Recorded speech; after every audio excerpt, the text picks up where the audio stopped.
خاطر الله اومده شما، به خاطر الله اومده، الله همه شما رو ماجور کنه، همه شما رو اجر بده. الله سبحانه و تعالی این جنت الفردوس نصیب کنه. این مسما به دامل عبدالرحیم بدن و این لوای خودی مردم پاون خود تمام مردم سلمان. همین تنیست خدمتگاری همه ما و شما بدن.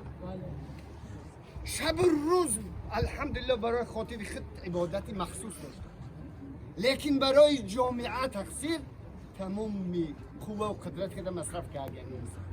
نه خونه گفتن، نه زن گفتن، نه فرزند گفتن. من میدونم، من خیال میکنم که باید دویم ده همیجا همون وقتایی که نباشه میپرسه میگن در دیگه شهرهای کی ایده خونه شه، کی به فکری اهل بیت خود شه.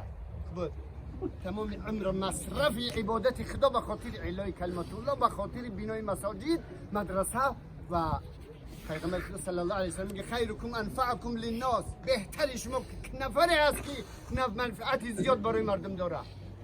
انا میام کی میتونه بگه که این زیاد کرده اگه در همین جمعه هست. الله قبول کنه. الله مهربان روزش بگردن قبول شد.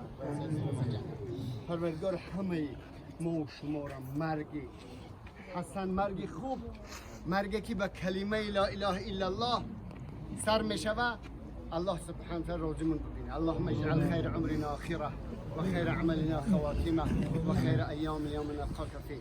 اللهم ربنا ارضى عنا وعنه، اللهم ربنا اغفر لنا وله، اللهم ربنا ادخله جنة الفردوس، اللهم ربنا نقي ذنوبه كما ينقى الثوب الابيض من الدنس، اللهم ربنا بارك، اللهم ثبته بالقول الثابت في الحياة الدنيا وفي الآخرة، وهو كلمة الشهادة عند المنكر والنكير.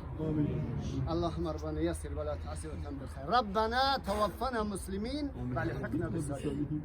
الله همه ما را مسلمان بمیران و به بندگان صالح خود برسان. آمین یا رب العالمین. جزاکم الله خیرا.